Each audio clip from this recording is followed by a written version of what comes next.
आज हम है ना जो डिस्कस करेंगे वो करेंगे सबसे मतलब छोटी से लेके जो मेन टॉपिक जो अपना है वो ये है कि 10वीं के बाद बच्चे को कौन से सब्जेक्ट लेने चाहिए, कौन सी स्ट्रीम लेनी होती है। ठीक है। अच्छा, अब हम बात करते हैं 9th और 10th में, क्योंकि हम बात कर रहे हैं अभी 10वीं के बाद 11वीं क्लास में उसको कौन सी स्ट्रीम लेनी चाहिए, उसके लिए कौन सी स्ट्रीम बेस्ट है तो उसके बारे में डिस्कस करेंगे। तो सबसे पहली चीज़ अब हम बात कर रहे हैं तो 10th में हमें ये पता होना चाहिए 10वीं में कौन से सब्जेक्ट थे।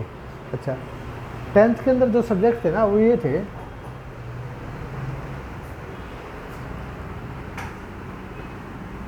एक तो सब्जेक्ट था इंग्लिश,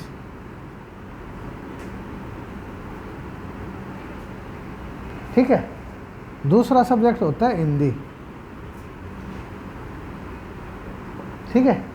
तीसरा सब्जेक्ट होता है मैथ्स, ठीक है। चौथा सब्जेक्ट होता है एसएस, ठीक है, एसएसटी जिसको बोलते हैं, ठीक है। एसएस के बाद होता है साइंस,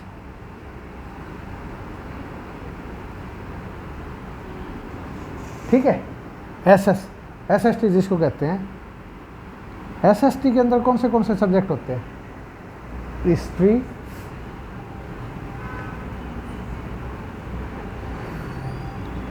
पॉलिटिकल,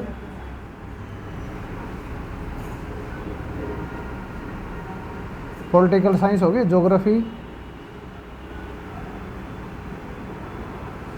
और फिर होता है हिस्ट्री, पॉलिटिकल, ज्योग्राफी और इकोनॉमिक्स, ठीक है। अब साइंस की बात करते हैं। साइंस में कौन से सब्जेक्ट होते हैं साइंस के, देखो इसके 4 पार्ट हो गए एसएसटी के। साइंस के कौन से होंगे, साइंस के होंगे फिजिक्स,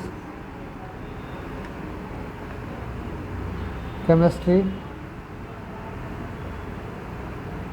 और बायोलॉजी, ठीक है। इसके अलावा एडिशनल सब्जेक्ट होते हैं जो हम बहुत सारे बच्चे लेते हैं, क्योंकि 5 सब्जेक्ट तो है ना 10th के अंदर कंपलसरी सब्जेक्ट होते हैं। इसके अलावा जो ऑप्शनल सब्जेक्ट,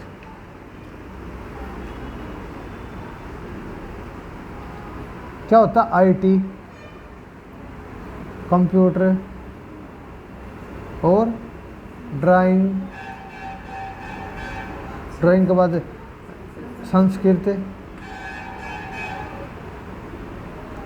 के अलावा म्यूजिक, फिजिकल एजुकेशन, ठीक है। ये सब्जेक्ट होते हैं। मतलब 10th में जो मेन सब्जेक्ट होते हैं वो मेन सब्जेक्ट ही होते हैं, ये पांचों के पांचों मेन सब्जेक्ट होते हैं 10th के, ठीक है। अच्छा, अब बात करते हैं हम किस टॉपिक के ऊपर बात कर रहे हैं। हम टॉपिक पे बात कर रहे थे कि 11वीं में हमें कौन से सब्जेक्ट लेने चाहिए। 11वीं के सब्जेक्टों में ना सबसे पहली चीज़, अब हम 11वीं क्लास में चले गए 10th करने के बाद, 11वीं में जब जाते हैं ना तो उस टाइम बेटा कौन सी स्ट्रीम होती है, 4 स्ट्रीम होती है बेसिकली। कौन सी, एक का नाम है आर्ट 11th के लिए। अच्छा, आर्ट के बाद दूसरी कौन सी है, कॉमर्स, कॉमर्स के बाद नॉन मेडिकल,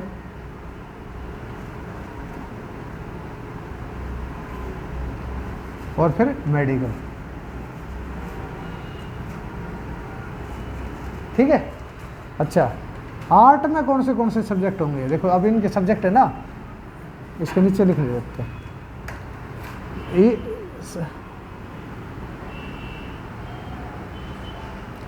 5 मेन सब्जेक्ट हो गए, छठा ऑप्शनल सब्जेक्ट कोई भी ले सकते हैं। बेसिकली जो जरूरी सब्जेक्ट है वो 5 सब्जेक्ट है, ठीक है।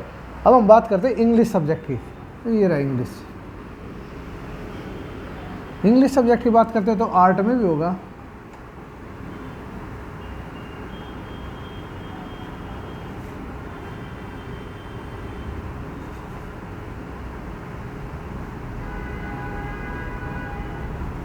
कॉमर्स में भी होगा, और नॉन मेडिकल में भी होगा, और मेडिकल में भी होगा, ठीक है।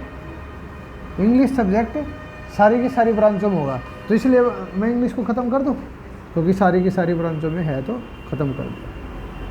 अच्छा, फिर बात करते हैं ये एसएसटी की, ताकि जगह खाली हो जाए। एसएसटी SST सोशल साइंस के अंदर जो सब्जेक्ट होते हैं कौन से होते हैं? हिस्ट्री, पॉलिटिकल, ज्योग्राफी, इकोनॉमिक्स है, सोशोलॉजी आ जाती है, होम साइंस आ जाते हैं। अच्छा, जो ये ऑप्शनल सब्जेक्ट है IT, कंप्यूटर, ड्राइंग, म्यूजिक और संस्कृत वगैरह और मैथ्स अगर लेना चाहे ना तो ले सकता है। तो ये जो SS के जो सब्जेक्ट होंगे ना, जो SS के सब्जेक्ट होंगे, कौन से SS के सब्जेक्ट? ये, हाँ, तो ये जो भी SS के सब्जेक्ट होंगे ना वो हम पढ़ेंगे आर्ट्स स्ट्रीम के अंदर। जैसे इनके नाम लिख कर दिखा दूँ, हिस्ट्री, इसके नीचे बता देता हूँ। अब ये सब्जेक्ट सारे के सारे है ना इसके अंदर आ जाएंगे। ठीक है बेटा, खत्म हो गया मैटर। SST के सारे सब्जेक्ट यहाँ कवर हो जाएंगे। अच्छा, अब बच गया क्या? साइंस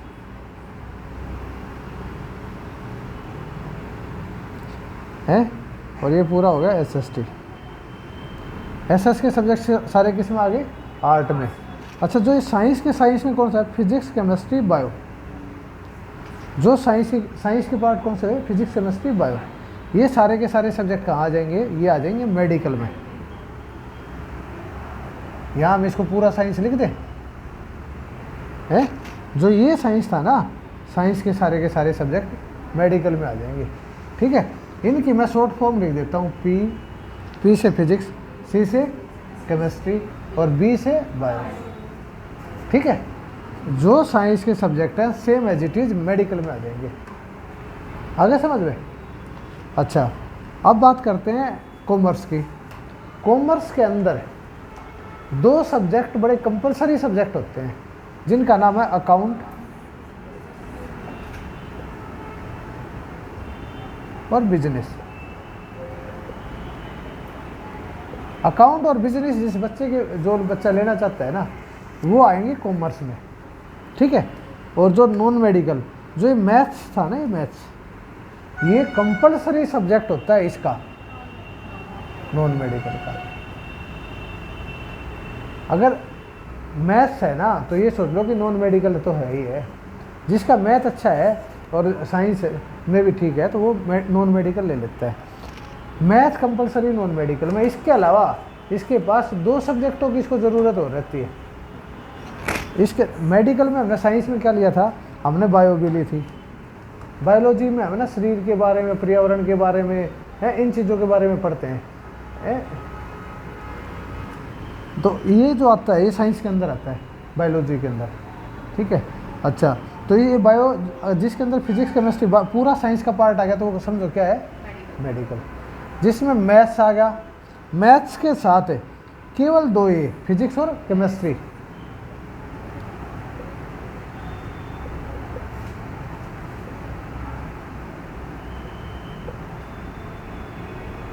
फिजिक्स और केमिस्ट्री, जिसके पास फिजिक्स और केमिस्ट्री आ गई ना, फिजिक्स, केमिस्ट्री, मैथ, इसको शॉर्ट फॉर्म में बोल देते हैं PCM। ठीक है, जिसके पास PCM है ना, PCM में है उसके पास नॉन मेडिकल है। ठीक है, जिसके पास PCM उसके पास नॉन मेडिकल है, और जिसके पास PCB फिजिक्स, केमिस्ट्री, बायो है और उसके पास मेडिकल। अकाउंट और बिजनेस है तो कॉमर्स, SS के सब्जेक्ट है तो आर्ट। तो इस तरीके से जिस सब्जेक्ट में बच्चे का इंटरेस्ट है ना उसको वही सब्जेक्ट लेना चाहिए। अगर आप किसी भी बच्चे, कोई भी, अगर हम जनरली बात करते हैं तो आपको भी अगर किसी बच्चे को कोई सब्जेक्ट चूज कराना है ना तो चूज कराने से पहले आप इस चीज़ का ध्यान रखें, जिस चीज़ में बच्चे का इंटरेस्ट है, अगर उसका इंटरेस्ट SS के सब्जेक्ट में है तो आप उसको आर्ट दिलाएं। अगर उसका इंटरेस्ट साइंस के अंदर है तो उसको आप मेडिकल दिलाएं। अगर उसका इंटरेस्ट केवल साइंस के साथ साथ मैथ में भी है तो आप उसको मेडिकल, ये मैथ्स भी दिला ये नॉन मेडिकल दिलाएं। जिस बच्चे का मैथ अच्छा है ना तो उसके लिए फिजिक्स भी आसान हो जाती है, क्योंकि मैथ्स, फिजिक्स के अंदर भी न्यूमेरिकल पोर्शन होता है। जिसका मैथ अच्छा है तो वो फिजिक्स को बड़ा आसानी से चला सकता है। तो इसलिए फिजिक्स, केमिस्ट्री और उसको केमिस्ट्री और पढ़ना पड़ता है और वो नॉन मेडिकल ले लेता है। ठीक है, पता लग गया? अब ब्रांच अपने हिसाब से डिसाइड करनी है कि कौन सी ब्रांच किस सब्जेक्ट को पढ़ने में मेरे को मज़े आते हैं, और जो आप पसंद करोगे वही आपकी है ना सारी ज़िंदगी निर्धारित कर देता है। जो 10th का पार्ट होता है ना, जब 10वीं क्लास का बात आती है, वो एक बड़ा टर्निंग पॉइंट होता है। वहीं से सारे फ्यूचर निर्धारित होना स्टार्ट हो जाता है। जैसे आपने 10th में अगर आर्ट ले ली तो सारा का सारा फ्यूचर आपका आर्ट में चला गया। अगर आपने कॉमर्स ले ली तो कॉमर्स में चला गया। तो इसलिए ब्रांच का डिसीजन बहुत सोच समझ के करना चाहिए। अगर अब बात करेंगे हम, अभी तक तो आपको पता लग गया 10th के अंदर कौन से सब्जेक्ट थे, ठीक है। अब हम बात करेंगे कि जिस तरह कि आपने आर्ट ले लिया, तो आर्ट लेने के बाद आपके पास क्या क्या कैरियर ऑप्शंस है। कॉमर्स ले लिया तो आपके पास क्या क्या ऑप्शन है, और नॉन मेडिकल ले लिया तो क्या क्या है, मेडिकल ले लिया तो क्या क्या है, ठीक है। अच्छा, ये तो है 10th के बाद। फिर 10th के बाद +2 कर ली। +2 के बाद बच्चा कौन से फील्ड में जा सकता है, अब उनके बारे में डिस्कस करेंगे। मिटा दो अब इसको।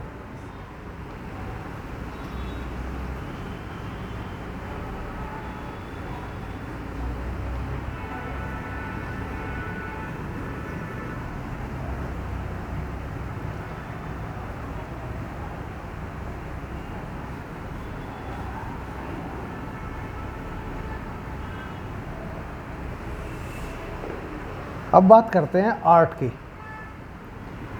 इसी जो मैं आपको बताता चलूँगा ना, सारे सब्जेक्ट इसमें एड ऑन होते चले जाएंगे स्ट्रीम वाइज। देखो आर्ट, आर्ट का बच्चा है ना, जिस बच्चे ने +1 में आर्ट ले लिया और उसने +2 कर ली, आर्ट का बच्चा आगे जाके कौन सा कोर्स कर सकता है, अब हम बात करेंगे उसके बारे में, ठीक है। आप भी लो मैडम, मैडम आप भी लो, आप सबके पास है। देखो सबसे पहली चीज, आर्ट का बच्चा BA कर सकता है,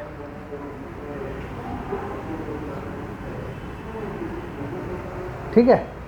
BA के अलावा वो BBA भी कर सकता है, BA BBA और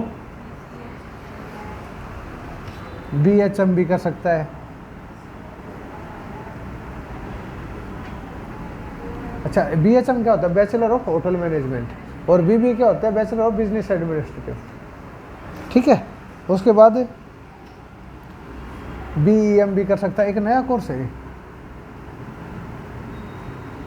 बैचलर ऑफ इवेंट मैनेजमेंट, जो इवेंट ऑर्गेनाइज करते हैं ना, इनका भी, इनके मैनेजमेंट का भी कोर्स होता है, बैचलर डिग्री होती है 3 साल की।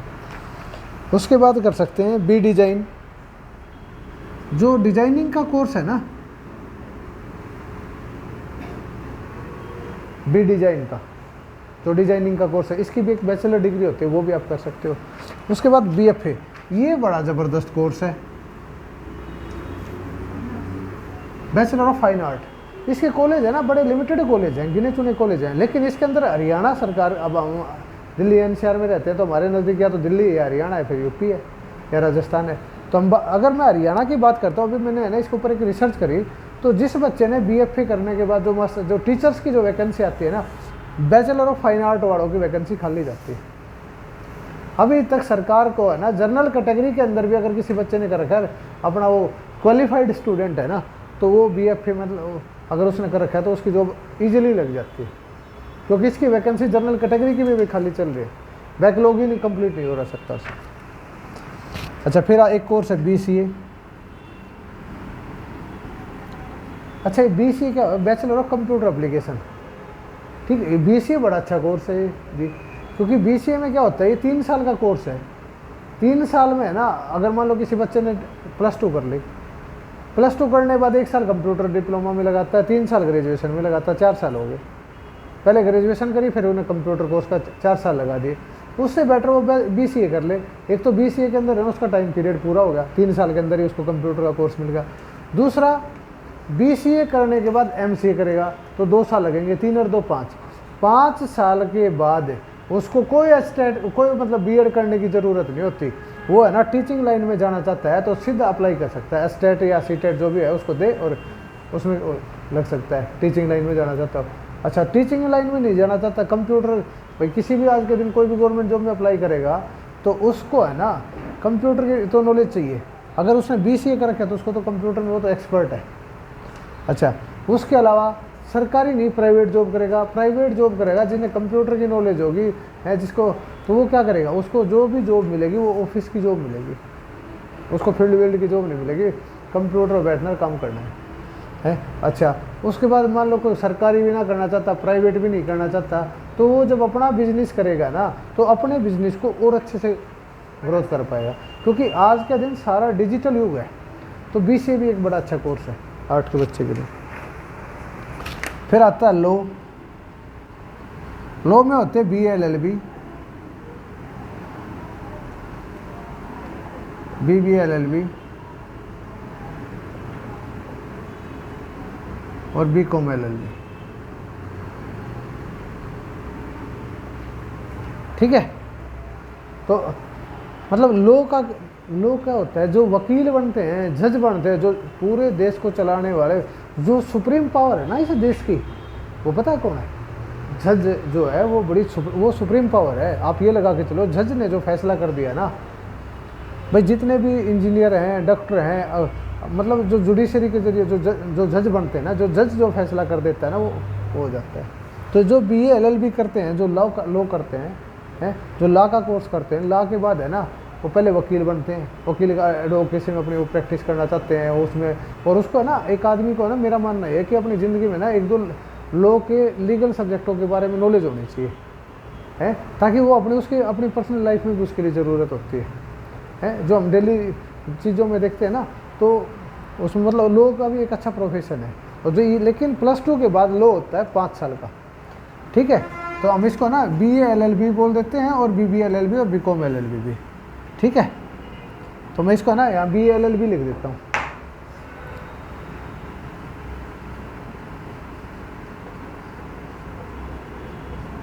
ठीक है, मतलब लो भी कर सकते हैं।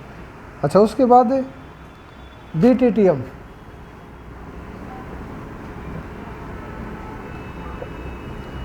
BTTM क्या होता है? Bachelor of travels and tourism का। आजकल है ना ट्रेवल्स एंड टूरिज्म का बड़ा वो है। आज पहले इतने लोग इतने घूमने नहीं जाते थे, आजकल सब लोग जाते हैं। हाँ, बोले भाई मेरा पैक तैयार कर दे। इसमें भी सरकार डिग्री कराती है। जिस बच्चे का इंटरेस्ट अगर ट्रेवल्स के टूर एंड ट्रेवल्स में है तो BTTM भी कर सकता है। अच्छा, उसके बाद एक होता है BJMC, BAJMC।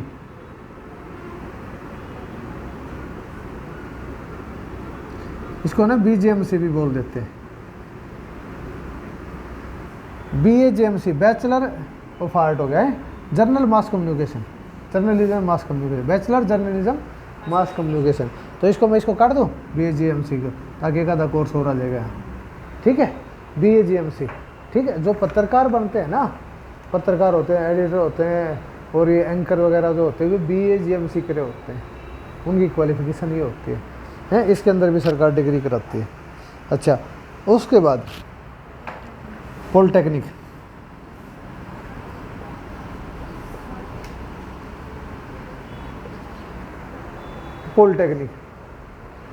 ITI,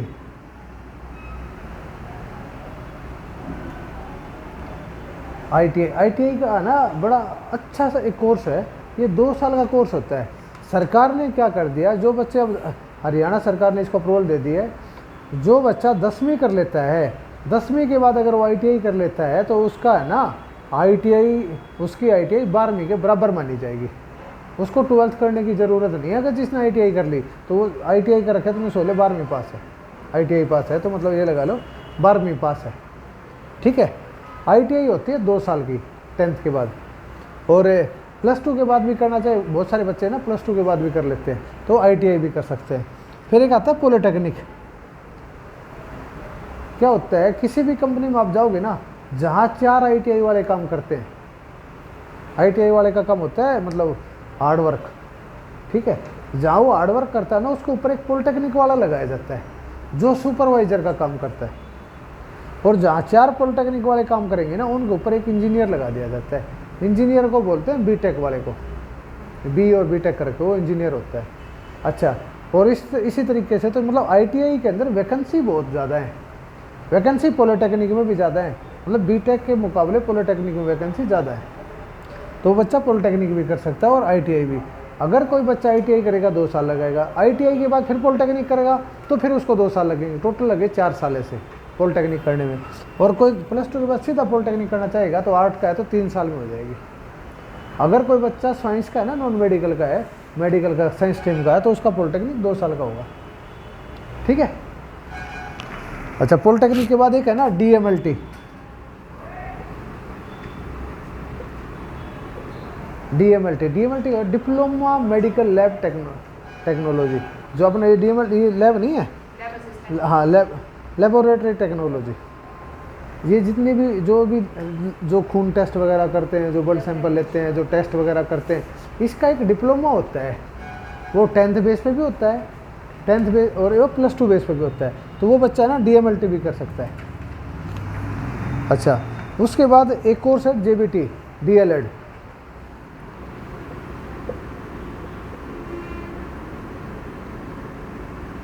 जो JBT का एक कोर्स होता है, जो पहली क्लास से 5वीं क्लास तक पढ़ाते हैं ना टीचर, उनको JBT टीचर पढ़ाते हैं। उनकी क्वालिफिकेशन उनको ना JBT किया होना चाहिए। तो DLED का कोर्स, अब पहले उसको JBT बोलते थे उसको JBT, कई स्टेट इसको BTC भी बोलते हैं ये, लेकिन इसका नाम है DLED डिप्लोमा एलिमेंट्री एजुकेशन। ठीक है। अच्छा, उसके बाद आ जाता है ANM GNM।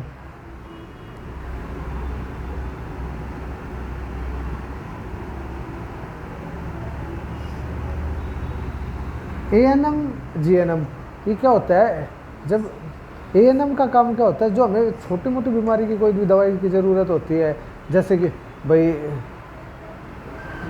जो भी उसको है ना, जैसे गांव का एक सर्कल हो जाता है, वार्ड का भी एक सर्कल हो जाता है, उसके अंदर है ना एक ANM अपॉइंट करी जाती है कि भाई किसी लेडीज़ को कोई समस्या है तो वो अपनी समस्या उसको बता दे, उसको अपना इलाज कराना हो तो वो उसकी मदद कर दे, है किसी को कोई बीमारी है शरीर में, कोई TB है, कोई ऑपरेशन वगैरह कराना है लेडीज़ वगैरह ने, या कोई भी चीज़ हो, तो वो है ना, वो ANM जो होती है ना गाँव में, वो भी ANM का कोर्स होता है, तो वो भी कर सकती है। एक होता है GNM का जो कोर्स है ये 3.5 साल का। अगर जिस तरह जो हम हॉस्पिटल में जाते हैं ना, जो हॉस्पिटल में जो स्टाफ होता है, जो नर्सिंग स्टाफ होता है, या तो नर्सिंग स्टाफ बनने के लिए आपको है ना मेडिकल से +2 होनी चाहिए, तब आप BSc नर्सिंग कर सकते हो, और BSc नर्सिंग होगी 4 साल की। ठीक है। सेम उसी पोस्ट के ऊपर अगर आपने GNM का रखा है, GNM का कोर्स है 3.5 साल का, अगर आपने GNM का रखा है ना, तो उससे वैसे नीचे का डेजिग्नेशन होता है, लेकिन काम उनका सेम होता है। तो ये भी अगर मेडिकल लाइन में जाना है ना, तो एक GNM का कोर्स करके भी जा सकते हैं। ठीक है। अच्छा, उसके बाद आ गई ITI होगी BLED। अच्छा, जैसे DLED था ना, DLED भी +2 के बाद था, एक ऐसे एक कोर्स होता है BLED।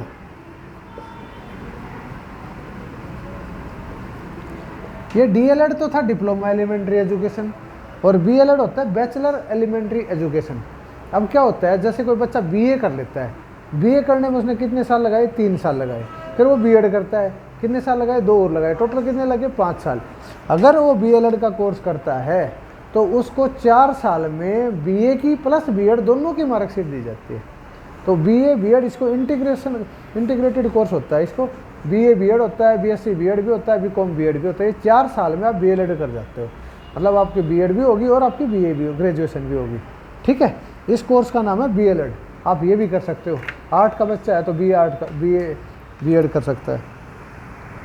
अच्छा, एक है ना VLDD का कोर्स होता है। ये VLDD क्या होता है? आप भैंस रखते हैं, ठीक है, उन भैंसों को देखने के लिए जो एक डॉक्टर होता है, गाँव में बुलाते हैं, वो डॉक्टर नहीं, उसने क्या करा, उन्हें VLDD का कोर्स क्या होता है? VLDA बोलते हैं उसको, है veterinary and live stock development diploma. ठीक है। ये जो है ना, जो भैंसों के जो डॉक्टर बनते हैं ना, VLDA का जो डिप्लोमा करते हैं वो ये करते हैं। ठीक है। जिसके पास ये डिप्लोमा है ना, वो इसकी अपनी प्रैक्टिस स्टार्ट कर देता है। अच्छा, एक होता है BSW। BSW का कोर्स, BSW क्या होता है? Bachelor of social worker. जैसे कि समाज के अंदर है ना जो चीज़ें हैं, भाई ग्रामीण एरिया का कैसे उत्थान करना है। अच्छा भाई, मतलब समाज की भलाई के लिए जो काम किए जाते हैं ना, उनको आप उस काम को एक लीगल वे में करना चाहते हो, तो उसके लिए अगर आप अपनी नॉलेज को बढ़ाना चाहते हो तो उसके लिए एक बैचलर डिग्री कराती है सरकार। उस डिग्री का नाम है BSW, bachelor of social worker के नाम से। ठीक है, बेसिकली हम ये कोर्स कर सकते हैं। साथ में भैया अगर +2 कर लिया आर्ट्स से तो वो डिजिटल मार्केटिंग भी कर सकता है, पर ये इसका डिप्लोमा है डिजिटल मार्केटिंग का, लेकिन सिगर इसकी भी डिग्री आ जाएगी। ठीक है, आर्ट का बच्चा क्या क्या कर सकता है, ये सारे कोर्स कर सकता है। अच्छा, अब बात करेंगे आर्ट के बाद कॉमर्स का। ठीक है, कॉमर्स का बच्चा क्या क्या कर सकता है। देखो आपको मैंने एक पेज दे रखा है, इस पेज में आप देखो 20 नंबर तक, ये जितने मैंने अभी आपको 20 कोर्स बता दिए, ये जितने मैंने 20 कोर्स बताए हैं ना, जितने मैंने 20 कोर्स बताए हैं, इन सब को मैं यहाँ लिख दूँ आर्ट के 20 कोर्स जो मैंने आपको ऊपर बता दिए, ये तो सारा कर ही सकता है। प्लस अगर वो BCom करना चाहता है,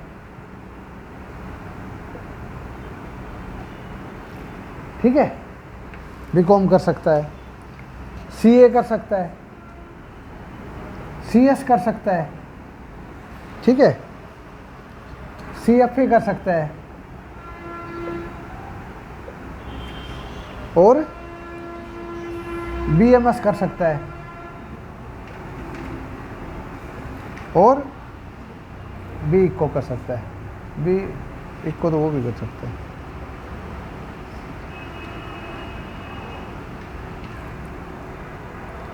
ठीक है,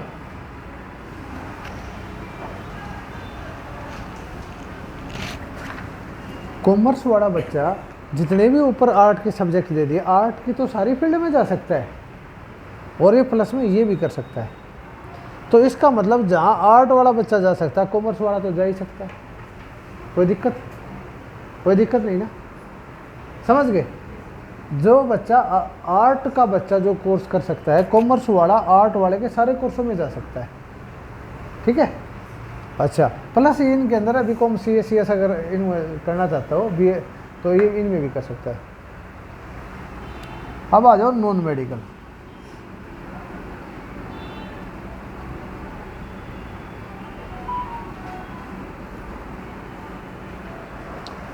अब नॉन मेडिकल की बात करेंगे, तो नॉन मेडिकल वाला बच्चा, देखो आपके हाथ में जो पेज है ना, 20 नंबर तक सारी चीज़ें दे दी ना।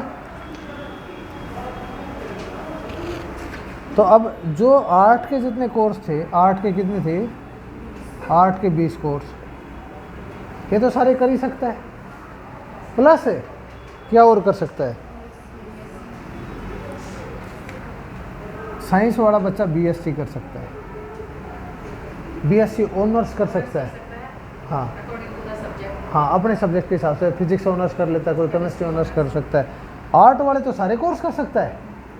प्लस BSc जनरल BSc करना, physics chemistry maths non medical से वो कर सकता है फिजिक्स मतलब BSc कर सकता है वो। ठीक है, प्लस एक है ना फार्मेसी का कोर्स होता है, D फार्मा और B फार्मा।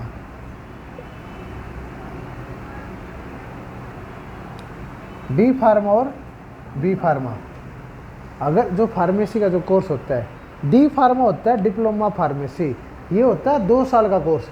जो दवाइयों की दुकान खोली जाती है ना, वो ही खोल सकता है जिसके पास जिसने D फार्मा का कोर्स किया हो। ठीक है, ये इसकी एलिजिबिलिटी है। तो ये D फार्मा कर सकता है, B फार्मा कर सकता है। ठीक है, B फार्मा में ये इसकी बैचलर डिग्री हो जाएगी। D से डिप्लोमा कहलाएगा, B से बैचलर कहलाएगा। ठीक है, B फार्मा भी कर सकता है।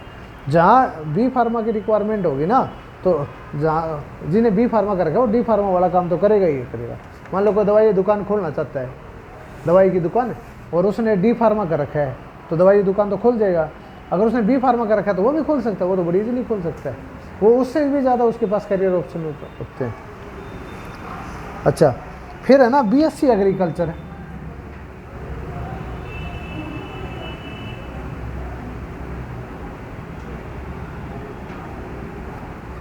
BSc agriculture, agriculture BSc, BSc agriculture ये क्या होती है?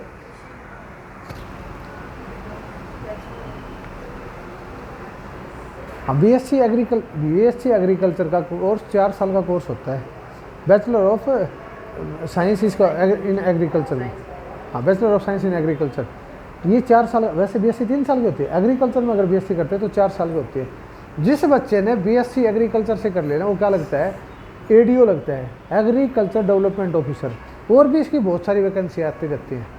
बीएससी एग्रीकल्चर भी बड़ा अच्छा कोर्स है, बीएससी एग्रीकल्चर अच्छा स्कोप है बीएससी एग्रीकल्चर का भी। हाँ अच्छा, उसके बाद अगर किसी बच्चे, देखो आर्ट वाला बच्चा तो पॉलिटेक्निक में 3 साल में करेगा, इसका है ना नॉन मेडिकल वाले का, इसका एडमिशन है क्या बोलते हैं इसको, बीएससी एग्रीकल्चर का पॉलिटेक्निक लीट में होगा। ये लीट का क्या फंडा होता है? देखो कोई कोर्स पॉलिटेक्निक वैसे 3 साल का कोर्स है, लीट का अर्थ क्या हुआ? उस बच्चे का सीधा एडमिशन सेकेंड ईयर में हो जाएगा। उसका पॉलिटेक्निक कितने साल का हुआ? 2 साल का। जिसने नॉन मेडिकल से करके वो पॉलिटेक्निक लीट में उसका एडमिशन होगा। अच्छा, पॉलिटेक्निक लीट के अलावा इसके साथ साथ बी और बी टेक,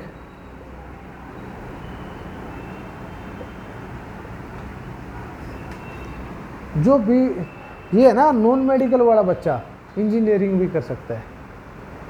इंजीनियरिंग की बहुत सारी फील्ड होती है, हर फील्ड में है ना, इस दुनिया में जितनी चीज़ें आपको दिखाई दे रही है ना, हर चीज़ को बनाने वाला एक इंजीनियर है। आप देखोगे, आप एलईडी है, इसको बनाने वाला भी एक इंजीनियर है। ये बिल्डिंग दिखाई दे रही है, इसको बनाने वाला भी सिविल इंजीनियर है। ये पंखे चल रहे हैं, इसको बनाने वाला भी इलेक्ट्रिकल इंजीनियर है। इनको भी बनाने वाला जो कारपेंटर वो भी एक इंजीनियर है। हाँ, ये जो है ये बुक है, इसको कौन बनाता है? इसमें भी प्रिंटिंग टेक्नोलॉजी भी एक इंजीनियरिंग में एक स्ट्रीम होती है। हम जो आजकल फ़ोनों पे बात करते हैं, इसको बनाने वाला कौन? इलेक्ट्रॉनिक्स एंड कम्युनिकेशन इंजीनियर है। और अगर जिस तरह के हम जो काम करते हैं कंप्यूटर लैपटॉप, उसको बनाने वाला कौन होता है? उसमें कंप्यूटर इंजीनियर होता है।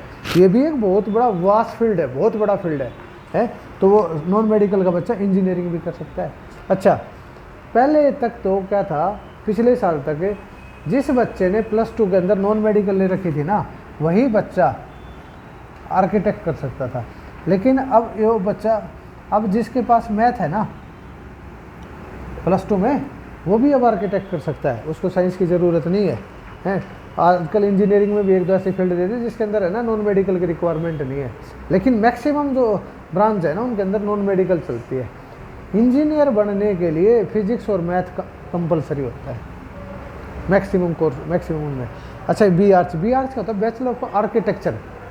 जो ये नक्शे वगैरह बनाते हैं, घर बनाते हैं, ये जो आर्किटेक्ट होता है ना, वो ये बनता है। ठीक है, पता लग गया?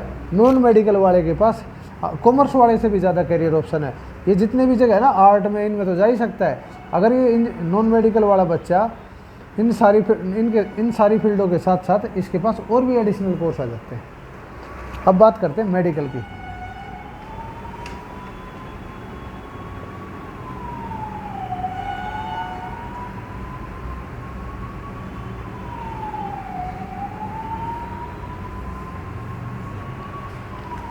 देखो 20 नंबर तक तो मैंने आपको बताया था, हम सारे के सारे कोर्स कर सकते हैं। ठीक है?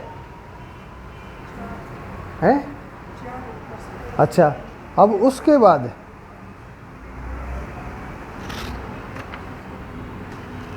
जो मेडिकल वाला बच्चा है ना, मेडिकल वाला, आर्ट वाले तो सारे कोर्स कर सकता है। आर्ट के 20 कोर्स थे ना, 20 के 20 कर सकता है। प्लस है ये देखिए, बीएससी डी फार्मा है और ये बीएससी एग्रीकल्चर, ये जो दे रखे हैं ना, ये भी ये कर सकता है। क्या क्या था ये? BSc D pharma, B pharma, BSc agriculture,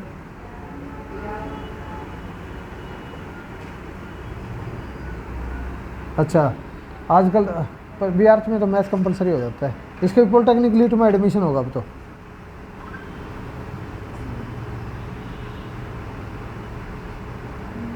अच्छा, यहाँ तक के कोर्स, वो केवल इन 2 कोर्सों को नहीं कर सकता, बी और बी टेक को, जो एक बहुत बड़ी फील्ड है। लेकिन इसके पास और भी करियर ऑप्शन है। जैसे क्या क्या कर सकता है, ये कर सकता है MBBS। देखो मेडिकल लाइन का सबसे बड़ा कोर्स जिसको बोलते हैं ना, मतलब डॉक्टर बनने के लिए, आप एक चीज़ दिमाग में बिठा लो,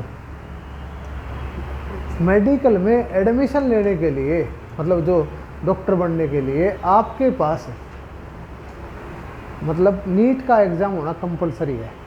पहली बात तो जो नीट का एग्ज़ाम होता है ना, उससे कौन से डॉक्टर बन सकते हैं, MBBS डॉक्टर है, BDS डॉक्टर जो दांतों का बनता है, BHMS जो मतलब ये होते हैं ना बैचलर ऑफ होम्योपैथिक वाले, अच्छा फिर BMS बैचलर ऑफ आयुर्वेदिक है, इन सब के लिए BD इसका नीट का पेपर होना कंपलसरी है। तो मैं इसके अंदर लिख दूँ नीट के कौन से MBBS,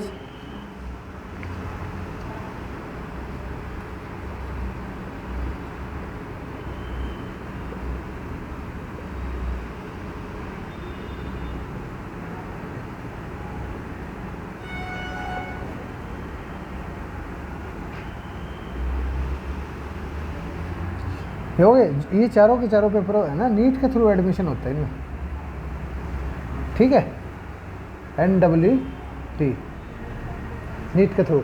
अच्छा इसके अलावा BSc नर्सिंग,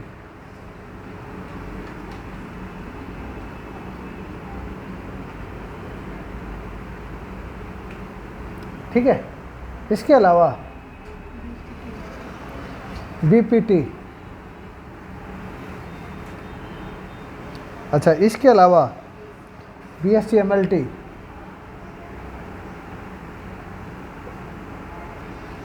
इसके अलावा DVLT और